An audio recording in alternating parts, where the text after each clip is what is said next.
Rather lads, welcome back to Cossy's Arsenal podcast. My name is Cossy. Good morning, good afternoon, good evening, wherever you are in all parts of the world. It's a nice evening. It's a simple evening. Arsenal beaten Bournemouth at the Vitality Stadium. You can call it the Dean Court. 3-0. And just like we expected, there was nothing to stop Arsenal. Literally, I'm going to say this, guys. Scott Parker and Bournemouth literally offered nothing in that game. They literally offered nothing in that game. No shots in the first half.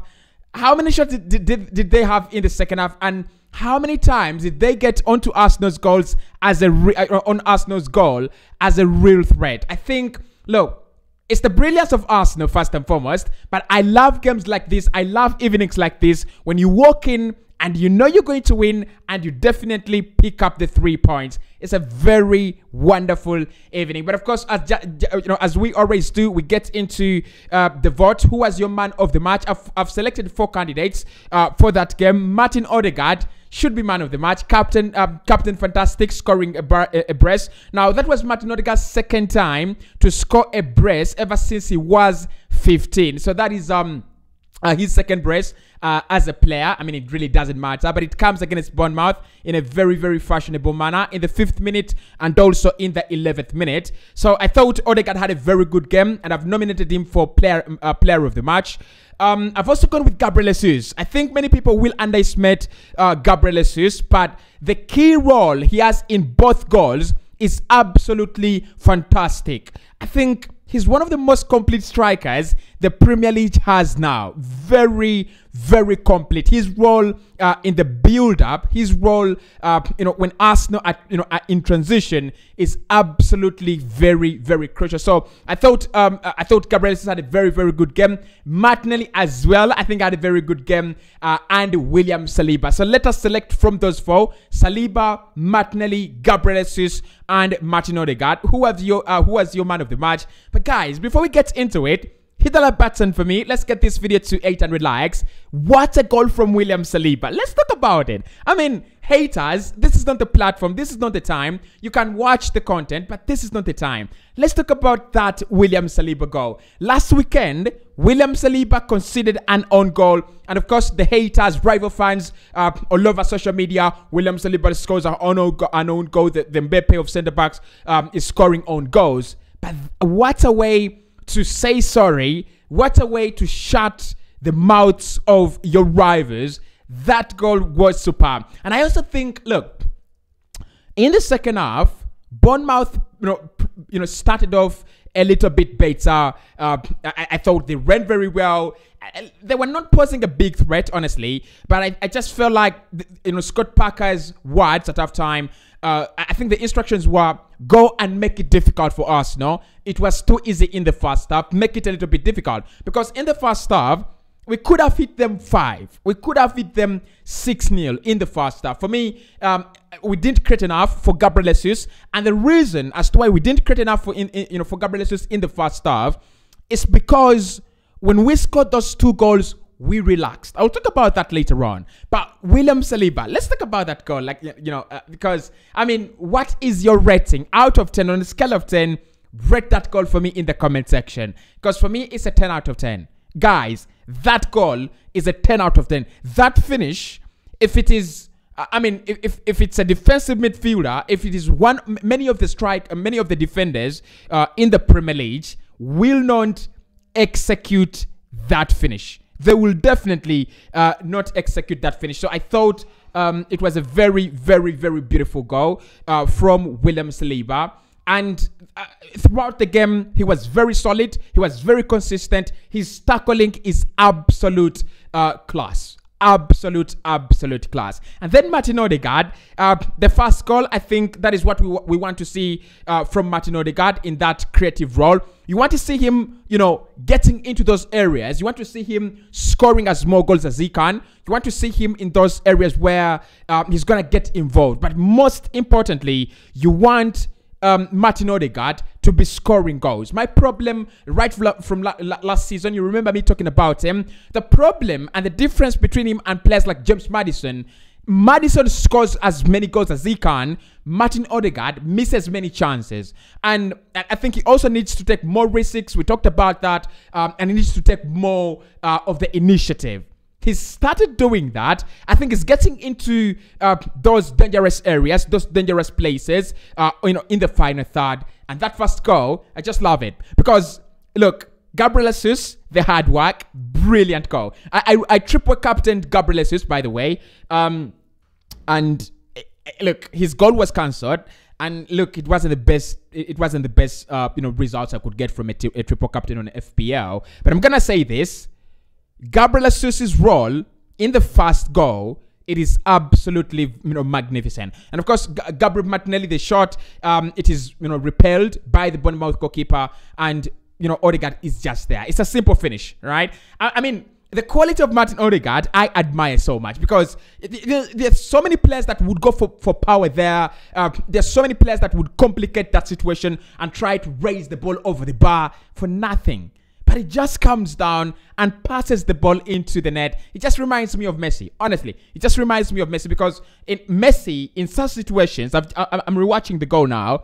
Messi, in such situations, that is what exactly he does. He just passes the ball into the back of the net. And throughout the 90 minutes, I thought Martin Odegaard was very, very brilliant. And the second goal, guys, the second goal, look, it should be our goal of the day. It should be goal of the match, because Ben White, lovely cross from Ben White. He finds Gabriel Jesus, and you're looking at it in every shape or form, and it's saying Gabriel Jesus control. He's absolutely going for power. I think either way, if Gabriel Jesus had gone for that, it would have hit the back of the net. I guess we would never know. Odegaard, that is what I want to see from him. I want to see that hunger.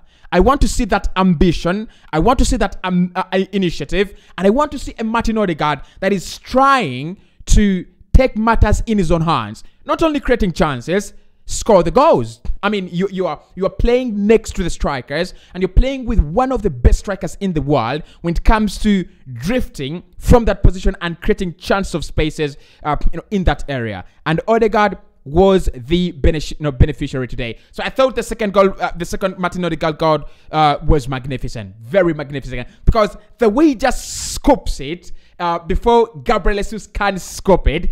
Because those are two players going for the same ball. And for me, in my opinion, if either of them hits it, it hits the back of the net. But Odegaard, what a performance. Now, I want to say this, guys. We have beaten Bournemouth 3-0. My prediction was 5-0. The difference is we felt comfortable. And that is a point I want us to talk about. I think, look, we are on top of the table right now. We have won 3 consecutive games ever since 2003-2004. And we have started our first lineup ever since 2003-2004 for 3 consecutive games and 2004-2005. But why become that comfortable? That is my question. Why did we become that comfortable? From the 11th minute, we were just on game management.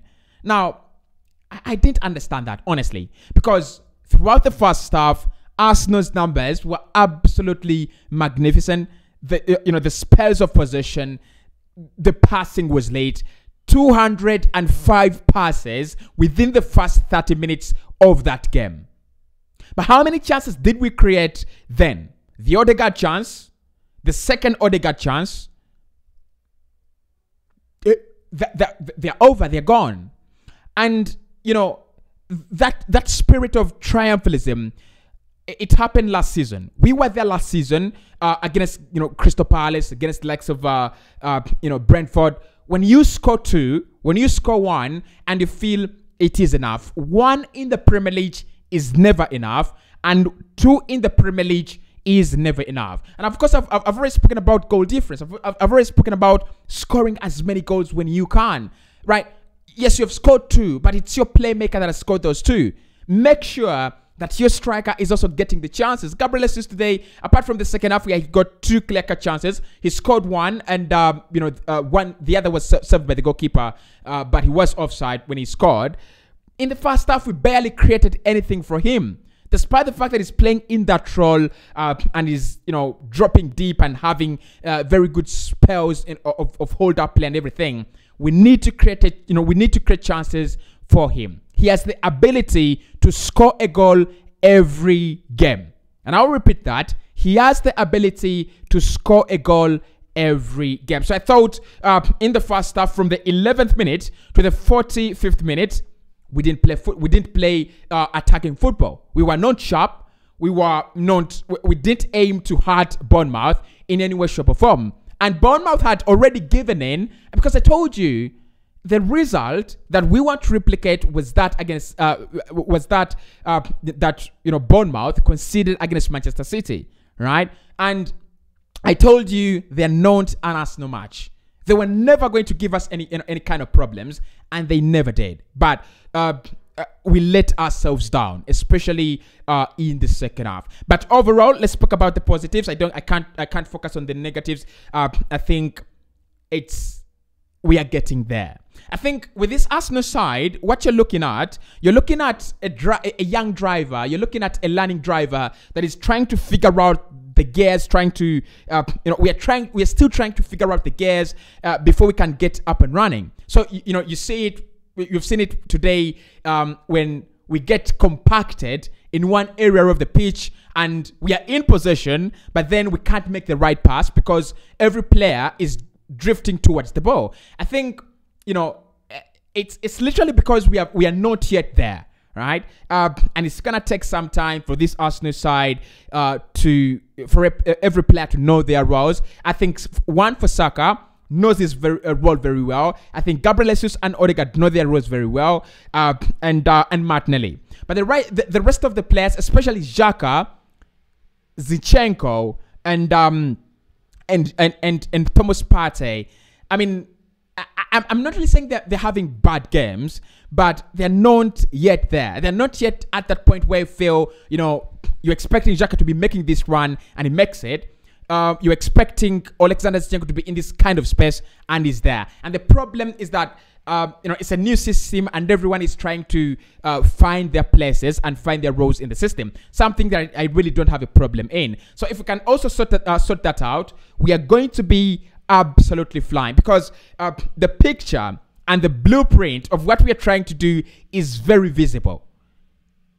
Dominate games as much as we can, and we do that very well in the first half. In the second half, of all games we've played, including Leicester, Bournemouth now, and Crystal Palace, we have suffered moments where the opponent has the bigger share of the ball, and that comes from lesser pressing in the second half, and also that comes from lack of the mindset that players like Manchester City have. Like, we have to be on the ball, we have to own the ball. We are not yet there. But guys, honestly, overall, it's a wonderful performance. It's a wonderful performance. That is what you want to see. You want to go to the Vitality Stadium, pick up 3 points, 3 goals with a clean sheet.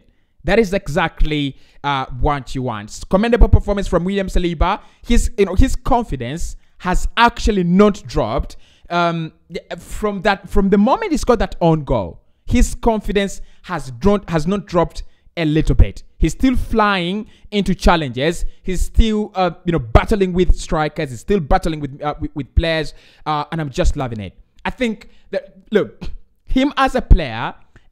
When we sent him out on loan, he said, I want to be given a chance. I want a chance. I want to see what these other guys are doing that I am actually not able to do. And he's been given the chance, and he is absolutely flying. Currently, let me say this. Currently, one of the best centre backs in the country, in the UK. You cannot even argue against that, guys. You can't argue against that. A key role in that Crystal Palace game for us to pick up 3 points. Of course, he scored now, and I think if he can score some goals like 3 or 4. And then, of course, we know Gabriel Magalhaes scores a lot of goals. He can score for you 6. I think last campaign he scored around 5 or 6 just in the Premier League. So if you can get Gabriel Magalhaes to score as many goals as he can, and then William Saliba to give you a couple of goals, it just paints the picture and fulfills the puzzle of what Mikel Arteta is trying to build. Goals across the board, goals from everywhere. There's so many players that we've seen, that have not scored. But I want to tell you this: Odegaard has scored now. Saliba has scored. Xhaka has scored. Gabriel Jesus has scored. Gabriel Martinelli has scored. Now, those are five different scorers for Arsenal in 3 different games. And I'm gonna say this: you don't expect Saka to score less than 10 goals this campaign. So Saka will score goals. Yes, he's had a slow start to the season, but he will score goals, right? I think Xhaka will score as many as he can as well. I think Partey will get 1 or 2 this campaign. And then the centre-backs and full-backs will score goals as well. I think it is something that I'm just loving. It takes pressure, it takes away pressure from your number 9. It takes away pressure from your, striker. And it just allows Gabriel Jesus to play the way he wants to play. He doesn't want to be a target man, right? Of course, he can be a target man, but he doesn't want to play as a target man. He would rather be that kind of, that kind of player that is involved in the build-up. Oh, of course, at times you can use him as a board, but he's not that kind of guy like, Scamacca or Mikel Antonio. So using him as a board at times he struggles, but if you involve him right from the build-up process, knowing that when chances arrive, Odegaard can finish, Martinelli can finish, Saka can finish. That is exactly what will work for us. So, look, I'm going to commend this performance. I'm not really going to, go into the negatives that I've seen because I know everyone is geared up. But I will pick 2 corrections here. One is about total dominance and how you use it. Take your chances. I've already said this with this Arsenal side, and in the 6 things we learned, it should be one of the points that I point out. Take your chances, right? It doesn't matter if you score 10. It doesn't matter if you score 9. You will need these goals. Take your chances and take them. Take as many as you can. Gabriel Jesus should be on the score sheet today. No reason not to be on the score sheet. Gabriel Martinelli should be on the score sheet today. No reason not to be on the score sheet. Saka should be on the score sheet today because it's Bournemouth. Because it's Bournemouth. Because it's Bournemouth. It's bloody Bournemouth. Get onto the score sheet, create the chances, and take them. That is one point I wish to. That's one point of correction that I wish to correct in our performance today. And the other is concentration, guys. Concentration. You don't want to give your opponent those little pockets of life by creating mistakes. It was happening a lot last campaign. We talked about it. Arsenal needs to stop these mistakes. Ben White, I think in the first half, gave away the ball, sleepily. It's a poor pass. You have a lot of time. And I've seen a couple of other players. The reason name I will not mention here, because many of you will say, Cossy, you're picking on him. But I've seen a few passes, especially from Thomas Partey, surprisingly, that are not reaching the destination. But they're not reaching the destination. He has a lot of time on the ball, and he has a lot of time to pick up a pass, and then he picks up a wrong one. So those are 2 points I wish to iron out. Take your chances. That is one, and then the other, stop the avoidable mistakes. You just need to stop them. But honestly, guys, beautiful performance, wonderful performance. So we are on top of the table, at least for now. And our Spurs were there for what? For around 4 hours, but they're now off the top of the table. Arsenal, are on top of the table. 9 points collected from 9 available.